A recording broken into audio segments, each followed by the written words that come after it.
Thank you so much, Devina, for taking the time out for this conversation.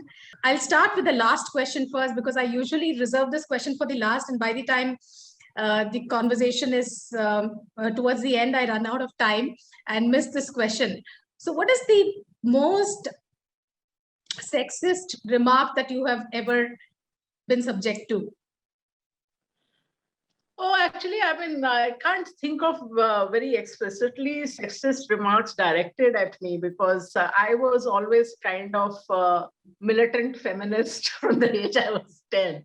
So all through my, like when I was 10, 11, 12, 13, I used to write these passionate letters to the editor, to magazines, to newspapers. Every time I thought anything was kind of sexist. And even now in WhatsApp groups, it's the same thing. And people tell me that, aren't you like kind of many of these, like for example, these wife jokes and things like that. And people say that, but this was a joke. I said, you consider this your gender sensitivity training for free. But of course, in work, you might find something a little different in how people deal with you. And that is something, for example, even when I was a banker or as a research analyst, you find that a lot of men, for example, are not comfortable making eye contact. Right. This was something I found. And so if you are the only person dealing with them, eye contact or no eye contact, they have to deal with you. But if you went in with a man, howsoever junior, they would rather look at him and talk. Right. So those are the things you find. So let me take you back to your childhood days. You grew up in Lucknow. It's a very, very rich city. And how were days really like? You've said that your father had a great influence on you. So take us through that childhood. What did you learn? And any very memorable episodes from that time? And also things that really shaped you to become the person you became later in life? Actually, not just my father, both my parents had a big influence. In fact, while growing up, if you'd asked me, I would have said only my mother, probably. So my father's qualities became probably more apparent in hindsight, because I had a very exceptional mother. So you probably didn't look at how exceptional my father was too. So for one thing, this is something which sadly is not even true in contemporary India, that the daughters being very welcome. So my father was very keen, even I'm talking over 60 years ago, that the first time my mother was expecting, he wanted a daughter, and then my twin brothers were born. And he was very keen that, my mother thought, 2 kids are enough, but he said, no, not without a daughter, we must try once more. And so I was a very welcome kid. And also, all through growing up, it is the both big things and small. My parents' expectations were exactly the same from all of us. So it was whether it was education, career, or small things like my father had this thing that kids should not sit at home in the evening. So either you have friends over or you go out and play. So more or less, it was an unwritten rule that from 4 to 6, you should not be seen at home. And now I look back, I sometimes ask my friends also that how come I used to visit so often and you didn't? And most of them now tell me that our parents didn't like us roaming around, and except for things like birthday parties, they didn't really like us going out. So it was very different even while studying. For example, in my mid-20s, most parents even now will say shadi, shadi, but my father's thing was that why aren't you going to Harvard to do a PhD? So his thing was never that it will be another 4-5 years and you'll be past marriageable age. It was not in the scheme of reference at all. So it was, and my mother was a working professional also. Both my parents were in academics. So it was a different thing. And you mentioned Lucknow. Yes, I used to, while growing up, often say that the best thing about Lucknow is that it has the facilities of a big city. So you have the big bookshops, good schools, good theaters, other activities like flower shows. But it is like in terms of the culture, of course, the heritage and the language and all of that. So it had a very small town neighborly feeling. That was the good thing. My school was very close by. You could run in like 3 minutes to the school. So that was also a good, relaxed part of growing up. And my parents, I had this very good combination that they were very loving, but not overprotective. So I was among the first people, again, girls normally are not allowed to do this or that, but I could in terms of traveling, let's say from Lucknow to Delhi, I started doing it at age 16 on my own. So those kind of things, my parents were never overprotective. As I said, wherever I wanted to study. My mother also had gone to study in a hostel in her time in the 50s. So I look back the pluses and minuses. You are very much a product of your upbringing. So because you have a happy, secure childhood, there is a strength, there is resilience. But also because you grew up with parents who probably never even told a white lie, you get conned more easily because you are trusting. You don't think that con men exist. So, but both these things come out of the same upbringing. Right. During undergrad, you said you actually took English literature and went to Delhi University only to come back because you didn't think that you could pursue all English subjects for 3 years and you wanted an unusual combination of English, math, and economics. Having variety, one of the key things in terms of learning for you?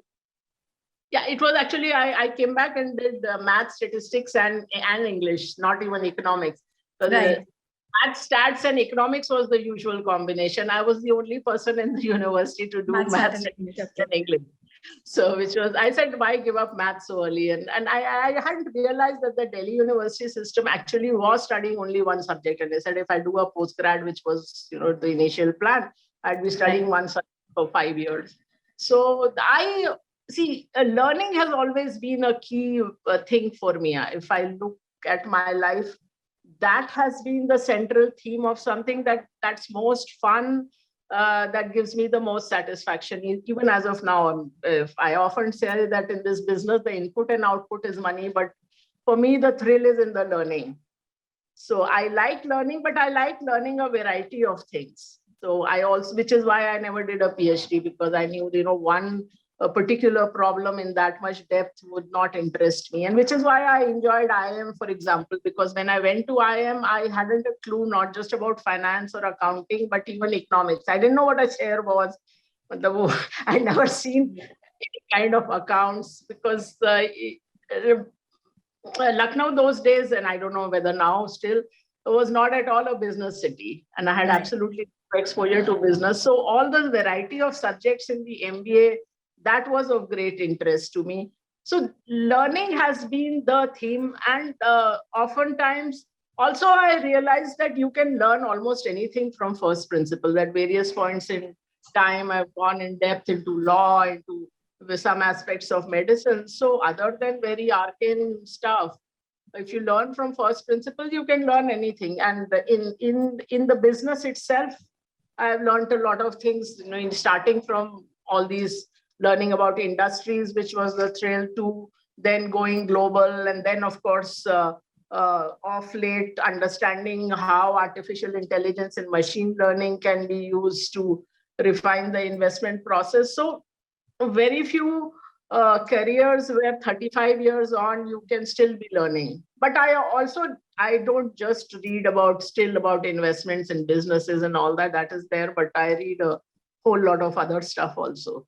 In fact, that's what I wanted to ask. I mean, you read quite a few things. It's quite eclectic. When did you pick up reading as a passion? Was there any particular influence that drove you in that direction? And what is your library like? Because the last time we met, when you were still in India, you said you had 5,000 odd books. Now, how much has that collection grown to? Picked it up from my mother. My mother and her family have been very much readers, and she would always find time to read every day. So that would have been the big influence. But reading has been a passion right from age 4 or so. That has been one thing which, as I always say, is the last thing to go. So I might not find time to comb my hair, but I'll always find time to read. So, that has been there, and I read both in English and Hindi, and quite a wide variety of subjects. Only thing, last 2 decades, my fiction reading has gone down quite a lot, so it tends to be more non-fiction than fiction. But it is just that it opens up so many worlds to you. You can You can learn what somebody has learned in a lifetime through one book. You can live another life. So I quite like autobiographies and memoirs, and not just of famous people, but of all kinds of people, that it just puts you in another place. And in school also, anytime there was this essay on what will I do if I win a lottery, it was always that travel as much as I want and buy all the books that I want. So even staying in, like living in two cities, which is Bombay and Dubai, would not have been possible but for Kindle, because Right. otherwise carry books around, that would have been the big hurdle for me. Because whenever I would travel, and this happened more than once, that I'd go on a 2-day trip, I'd take clothes for 2 days, but books you would take for at least 5-6 days. If you don't like Right. this, you have a backup. And my mother would always tell me, and it happened more than once, that you extended the stay and you didn't have clothes. And we said, why don't you also take some clothes around, more clothes? That never used to strike me. But books, you were like, I should not run out. Right. Sure. How were your IMA days like? Were you the sort of student who would end up intimidating everybody in class? No, Being not a really. gold medalist all along? See, the thing is, Mahalakshmi, I was never, and this again is a theme that runs through my life. I was never very outwardly focused in terms of competition. My benchmarks were always internal. So even in terms of learning, I said that one thing was that I always thought that, yes, it is good to have the gold medals. I won't say that, somebody compliments you, doesn't feel good. And particularly from Lucknow, also, it's now 35 years, but people will meet you at times and say, oh, you are that girl who got 8 gold medals from Rajiv Gandhi. And it is as if it happened yesterday. Right. I get people contact me on LinkedIn and say that my mother has always talked about you, and I'm so thrilled to be chatting with you. So that's good, but it should not inform your choices. So like, for example, English was not a scoring subject, but I took it, or for that matter, the second year at IIM, you could choose more scoring subjects. But I wanted that process to be pure, that, I should learn and I should do what I want to do. When this comes, it is fine. And my benchmark always was that, am I doing my best? It was never vis-a-vis someone else. So when I came to the university, for example, people told me that, do you think you will top? I said, I don't know. I mean, I've come here. People have come from various schools and colleges. I don't know how the good or bad they are. As it turned out, for example, in the first year, I got 88%. The next highest was 78%. So it was that big a gap. But I was, and even at IIM, there were people who actually had charts of everybody's grade points in their rooms. But I never bothered. That was not me. For me, as I said, the benchmark always was that, are you doing the best you could? And the rest comes on its own as it does. In business also, of course, you have to look at what people are doing. So when I started this business in 93, 94, that is when not just the FIIs, the institutional investors came in, but also foreign brokers came in. And at that time, I said that these guys have been doing it for 50 years, 100 years. We were just, equity research didn't even exist as a discipline in India. So I said, let me see what they are doing and whether I can learn something. So at that time, I looked at some of these reports and I found them junk. I mean, frankly speaking, I found them that not great substance, not great style. It was very boringly done. So I said that I don't see much to learn from here. So let me go to first principles and start from there. So that's the way I have done things in my life. So, as I said, the benchmarking has not been external for me for the most part.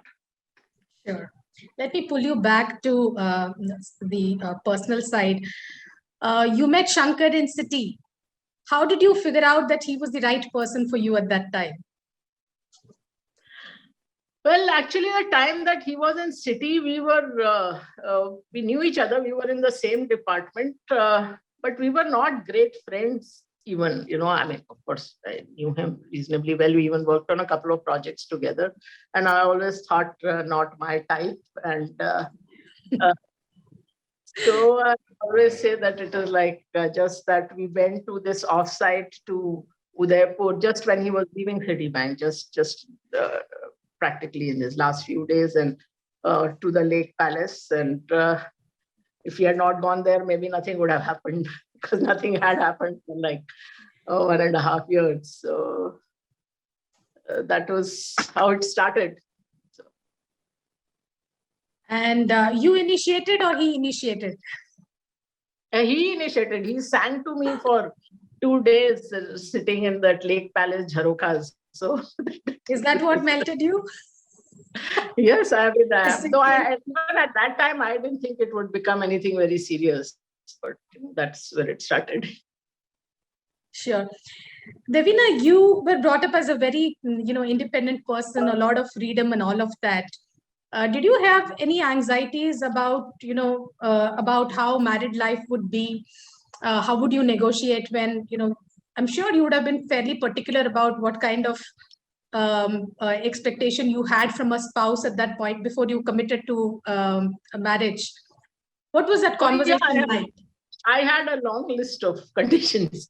So from childhood, I was, of course, I was clear I wouldn't have an arranged marriage. Then, I wouldn't change my name. No Kanyadan, for example. All this was like, and then, of course, I had this long thing that if you're looking for a conventional wife, don't marry me, because I won't even accept that if let's say a husband says that in working, doing some household work, that I'm helping her in her work. And I said, this means that you're classifying household work as her work. So I had this long list of conditions that this is. So which I obviously said. But at that time, I think the guy just wants to get you to say yes. So they will agree to everything you are saying. That is the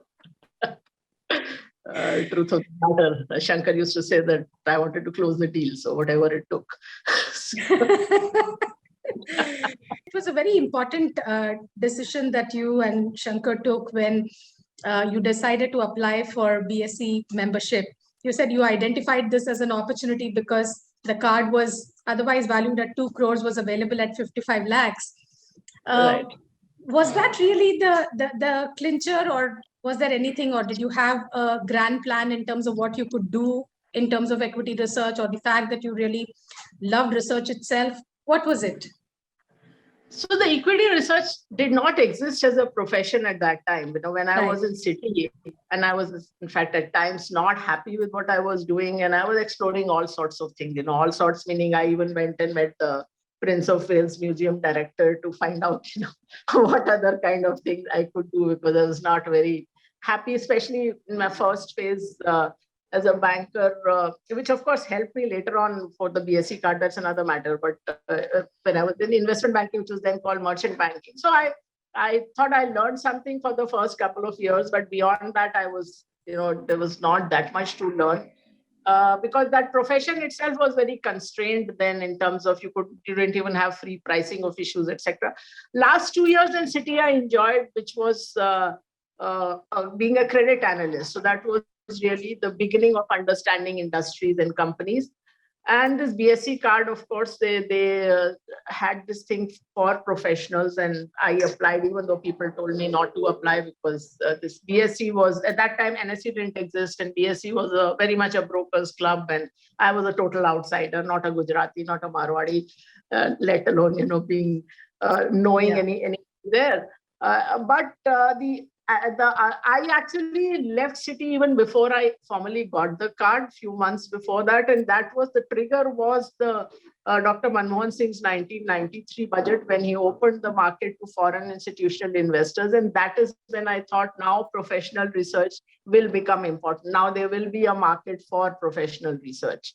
Right. And even at IIM, we did not, let alone a course, we did not even have a module on this. So it was very much learning on the job. I remember even asking clients that, which book do you recommend to understand cash flows and DCF valuation properly, and so on. So it was very much a learning thing. But the good background was my 2 years as a credit analyst, where not only did I understand industries and companies, but there's also a mental framework, because as a banker, you don't participate in the upside of a company. You are only concerned with the risk and the downside. And whereas if you come straight into equity, it is all very rara. Everything is rosy and good, and what is the great thing that can happen. So that was a very good combination to start out as a credit analyst and then move to equity. So, Since you talked of BSc, those days, BSc didn't even allow corporate membership. So it had to be, the thing was that it had to be unlimited liability. So it was only proprietorship or partnership. So I applied as an individual. And ultimately, what pushed me over the cutoff was 2 extra marks for my IIM gold medal. So otherwise, actually, I would not. So you don't know where the dots connect. And so that is why, I mean, I'm a believer in the Silva method of mind control, or the secret is pretty similar. So many of these things. So BSc card was, I think, just a visualization of the goal, which at the time, when you applied rationally, you could not have said that you would get this, but it happened. Devina, tell me about your about Pressure. I mean, when did you have your daughter Pressure, and what was that? When did you discover that she had difficulties, and what was that period really like? Because it's a really tough part of being a mother, when you discover that your child has difficulties and you need to align your life accordingly. What is the emotion that you went through? How did you really deal with it? Okay, for a long time, I had thought I would not have kids. So during the time that we were actually building up First Global in the 90s, we did not think of having kids, and that was like pretty much a decision made. And also, I mean, fortunate part was that I started working very early. I was only 21 when I started working. So, Right. So I had that long period. In fact, I had like 5 years before I even got married. And then thereafter, there was this period, and then we changed our minds and decided to have a kid. And yes, you're right. I mean, no one ever thinks of that you will have a special needs child. So as one other mother put it, that you board a flight for Italy and you land up in Amsterdam. So it is not that Amsterdam is a bad place, but it is very different from what you thought Right. you were going. Right. So in the beginning, of course, she was in the NICU for a while, but we did not think that was like anything that is going to be a long-term issue. That sort of slowly unfolded.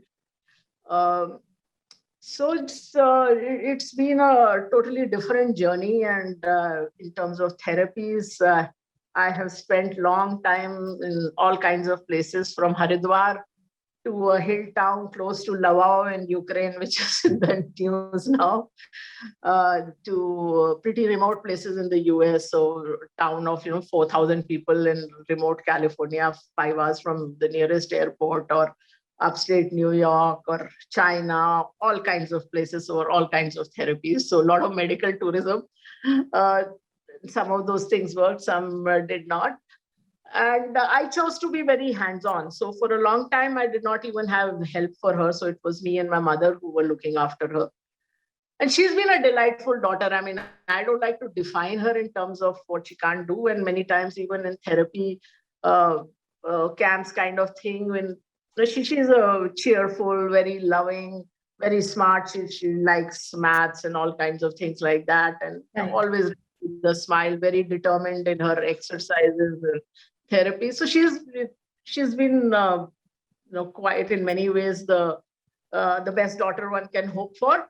And part of that, of course, is also that I chose to be that hands-on because it the child needs that confidence. So she thinks well of herself. She's a very confident person. So. But it has been a journey. So it has been a journey of trying out many therapies, some of which worked, some which did not work. And it meant a total change in my life. So, since Pressure was born, for a very long time, it was just her and work, and that is it. I was practically, I was always working from home even before she was born for the most part. So I was actually, there were years when I didn't go out of the house, barring like for one lunch a week, that kind of thing. So it has been a different path from what you thought. I mean, travel got curtailed quite a lot, other than this medical tourism, some of them to pretty exotic places, but nevertheless, so holidays, etc. Like it's much more of a whole elaborate exercise to do that. So it's been a different path, but it also showed you another side of the world, and maybe somewhere where you can make a difference to more people, because you're doing a lot of research also on various types of therapies, and some of the things, if you had known in the beginning, you could have done much earlier and so on. So it's been a journey. Tell me, emotionally, how did you really deal with it? Because you try to, you know, in these sort of, at times you start to question a lot of things. Why suffering? Why this happens? Why to me? And all of that. Did these kind of questions cross your mind, or were you more focused on the action and how to, this is a situation we have and how do we deal with it? I'm not a very why me kind of person, mainly because from childhood I have been very aware. I mean, now you use those terms like the birth lottery, etc. I mean, those terms did not exist. But I was very clear from the beginning that I have been very fortunate in the circumstances in which I was born and the gifts that I was given. So I was always of that view that that I've been fortunate in that. So in a sense, if you're not questioning that, why question this? And also, any of these kind of issues also puts into perspective how privileged you are. The very fact that you can try every therapy that comes on your horizon and wherever in the world it is. Whereas if you look at other parents in therapy centers, it is very tough, because often, even if both parents are working, it comes to a stage where the mother often has to give up working to look after the child. So your income reduces while your expenses are climbing. So it's tough. It is like in the COVID lockdown, all of us can find something to crib about in our lives, but you see those migrant workers losing jobs and walking 1,000 kilometers, does it behoove you to really crib about your life? So that is the way I have looked at it, that ultimately there are always very many blessings to count. That now, for example, now that last few years I have now started to get some help for her, I can afford it. Not everybody can. So there are many privileges. And did you ever have moments where you thought that I can't straddle both work and being a caregiver, and felt like quitting? Was that ever a thought at all? Well, the work itself had been going through an evolution, because we started out as a securities brokerage firm, and at some point, that business we started to reduce and move to asset management, which was a process. So there was a time in the middle when the work anyway was not so hectic. What I did do, and which I am not sure was the smart thing to do, was that I said, like, let me concentrate on work and pressure, and I totally moved out of the public eye. So there was almost a 15-year period when I was out of the media.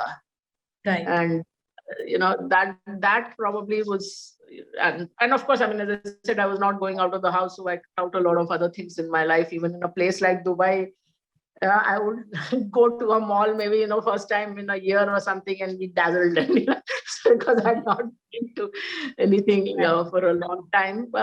So that I don't think was a very smart thing to do, which is what I would like to tell women in general also, that very often we are not very cognizant of who is taking the credit for work done. We think just doing the work is enough, but even if it is someone close to you, you have to make sure you are getting credit for the work you are doing.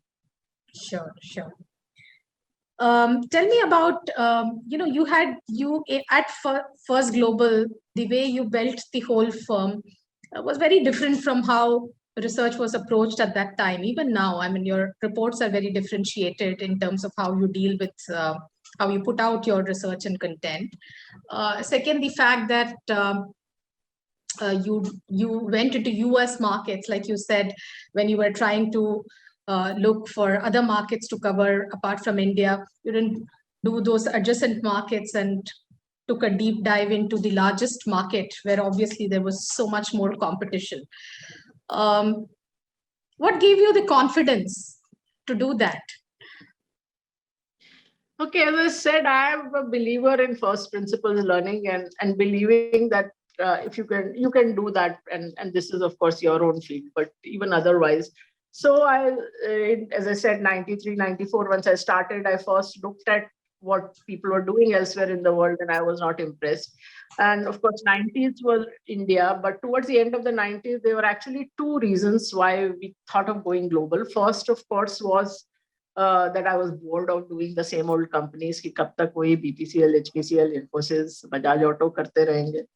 So, and the other was that the Asian crisis, which showed that being in a single country can be very, very dangerous. That if you were in Indonesia, you would have been down 90% in dollar terms. Even Taiwan, South Korea, all down 50%.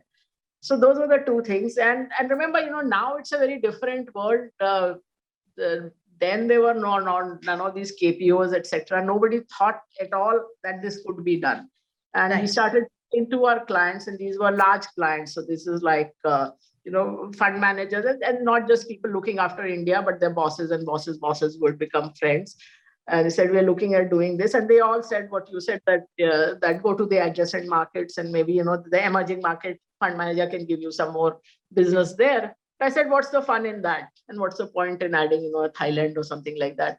So I said, if I go, I have to go to the biggest market. So we first became members of the London Stock Exchange, the first Asian members of the London Stock Exchange ex-Japan, and then the NASD. And we covered not just UK and US, but actually Europe, Japan, China, all those companies like Baidu and all we've been covering for ages, and let alone all the US companies. And it's the interesting thing is that here we are still talking the same old companies that I was bored of, but there that basket has changed completely. Tech in 2000 meant IBM and Dell and Motorola, and only Microsoft is a tech major that survives from that time.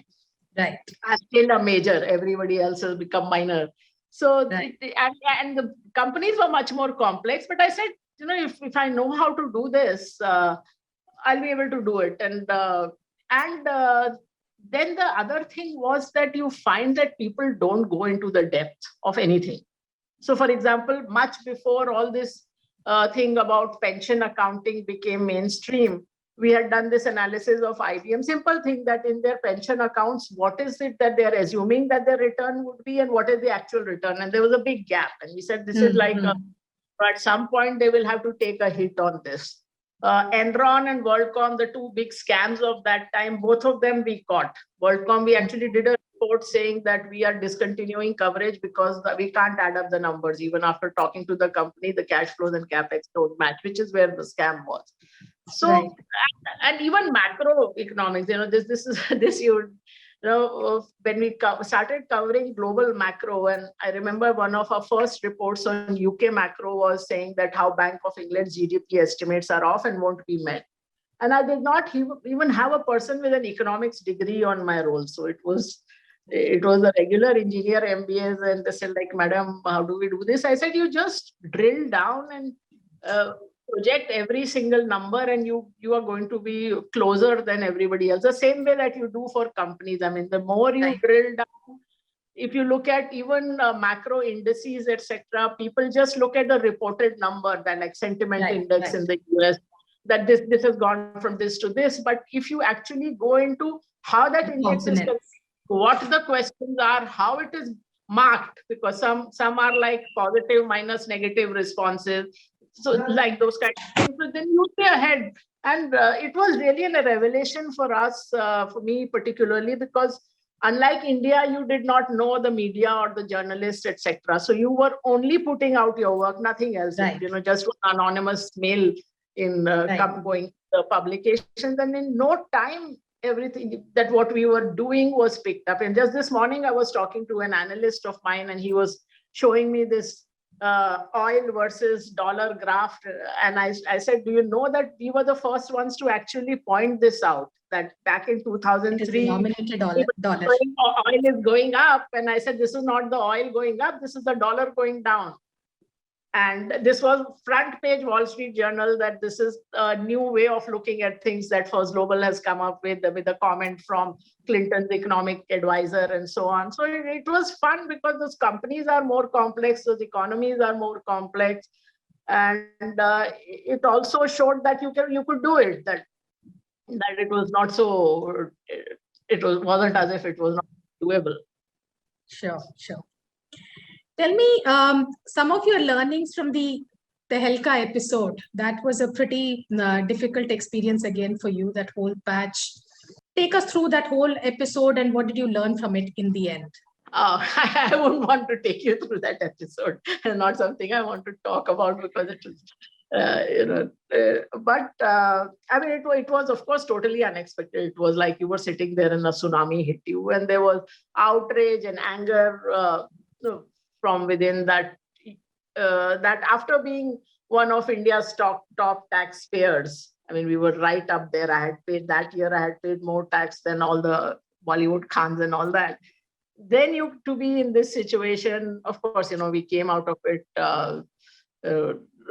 That's the good part. But it was again that you had to use all your skills in terms of learning, reading, writing. Ultimately, I mean, maybe I don't know if it's the right thing or not, but you have to do what you are good at. So when it came to the law, you had to learn the law on your own and start writing legal petitions if it came to that. But of course, that's all old times. It's like over 20 years now, so long forgotten. So you've actually covered a lot of ground. So you have studied, you've of course done your MBA and English literature and math and stats and all of that. Plus you have done medicine and plus you have done law. Anything else? This is what you had to do, but there are like a lot of other things that one does just for fun. Like, for example, I'm right now reading a book on, which is like how languages trace what happened in Indian history in terms of intermingling of populations and how certain things tell you something about how things unfolded.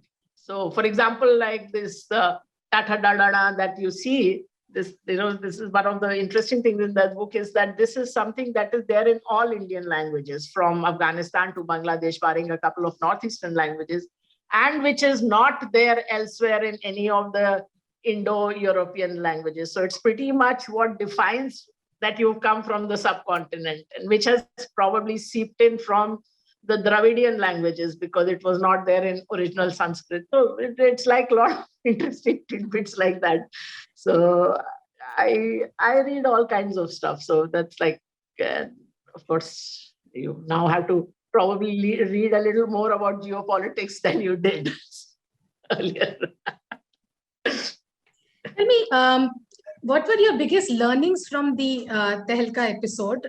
And what was it like rebuilding First Global from the lows that you had hit during that time? See, the biggest thing in life I've found is moving on. So a lot of people, when they have a setback of any kind, they get mired in it, and then it just becomes in their head. It is all about what happened, why it happened, who is responsible, who to blame, and so on. And without really consciously thinking about it, we just moved on. We said, like, this has happened. I mean, it was a big setback, etc. But now it is about what you're going to do later. If you are still mired in the past, you don't move forward. So this was not something very consciously did, but that is what we did. And that's what we realize is the biggest thing, that move on to the next phase.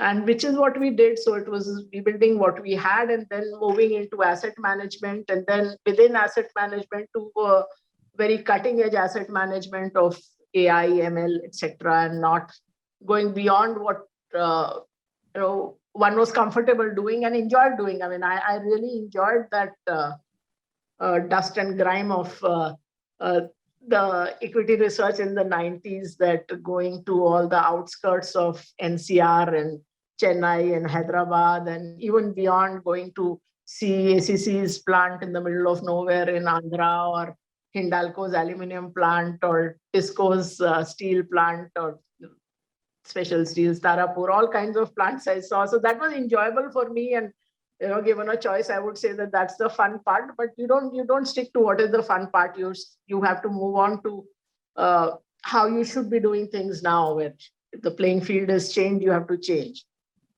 Sure. Going back into personal territory, you're going through a separation with Shankar. And I've always known both of you as one unit. We've spent hours in your balcony talking about markets and all of that. Is this the toughest part of your life? It was the toughest part, I would say. About a year ago, I remember sending a message to a friend saying this is, and this is even before, the final decisions were taken, that this is, of all the things that I have gone through, this is probably the toughest, because it is coming from what is your safe zone, what you think is your safe zone. And so, but now I would not say it's just, after the separation actually has been overall a positive change for me. So after the decision is taken and all of that. So as far as the work was concerned, there was no big deal, because that company was always mine, in the sense that it started off, as I said, as my proprietorship, and so I always had majority shareholding. I always had the management. So the fund management and the research before that was all under me. So that transition was pretty smooth. So that was not a issue at all for it to move to me.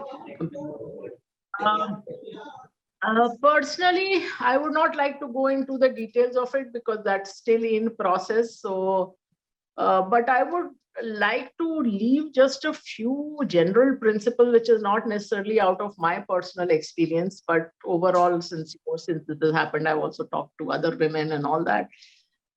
And one of which is that educate yourself about emotional abuse, because all of us think of abuse as physical abuse, or somebody calling you abusive names, but much of emotional abuse can be mind games, and that even somebody, I always thought I was very well informed, but that was not something that I had ever understood or gone into. So those are the things.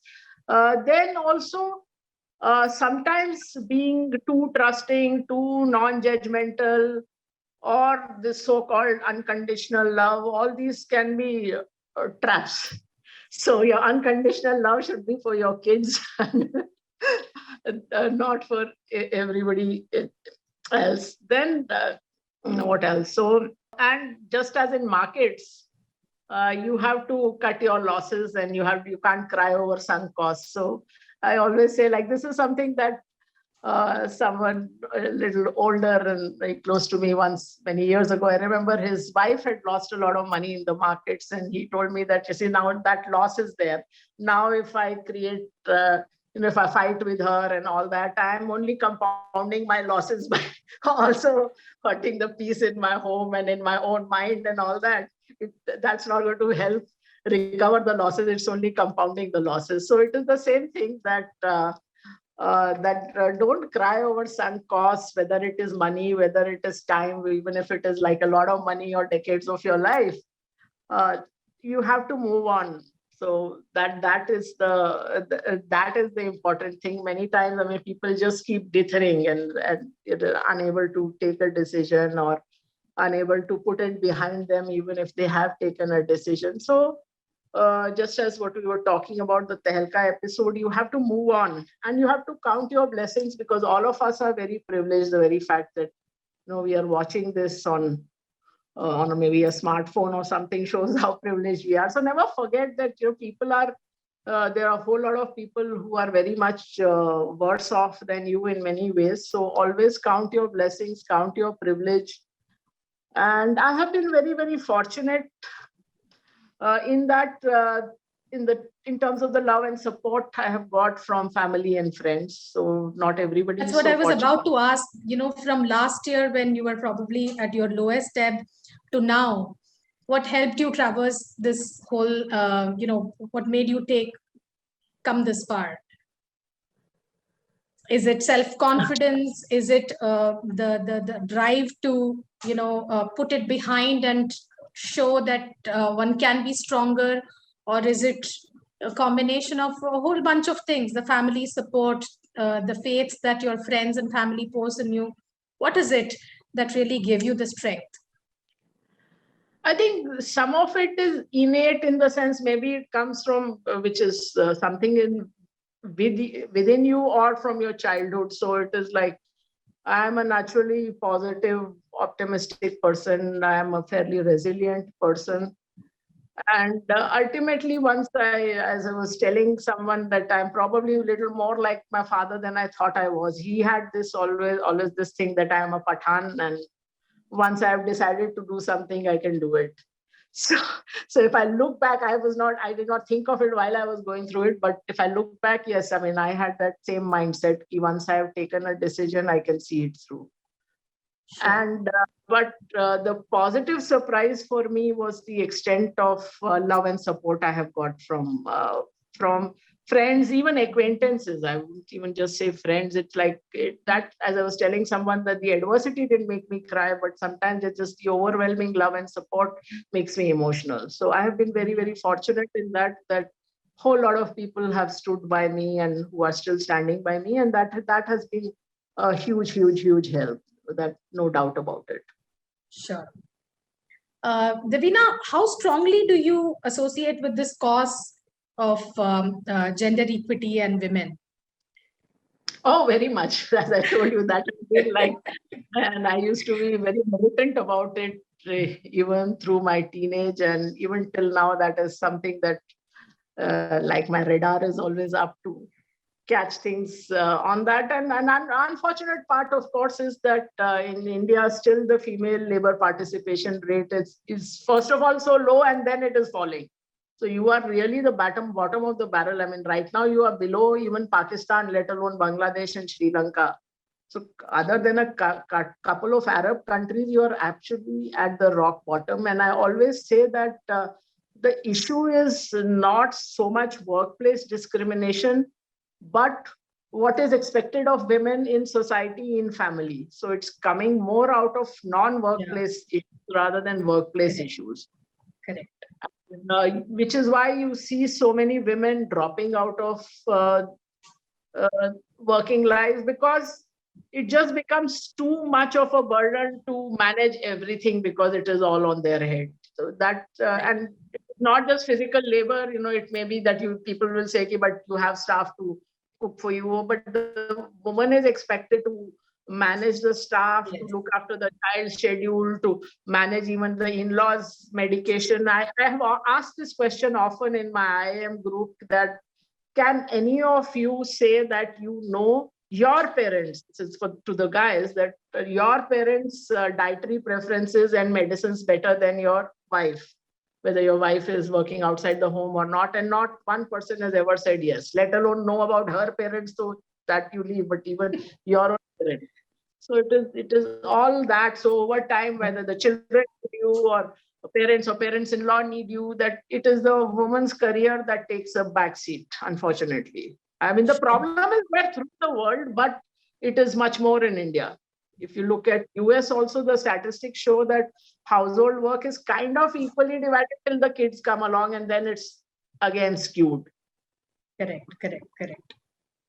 And now, is there a larger purpose that really motivates you? Is there something, an unfulfilled desire or an unfinished agenda? Is there something that still drives you?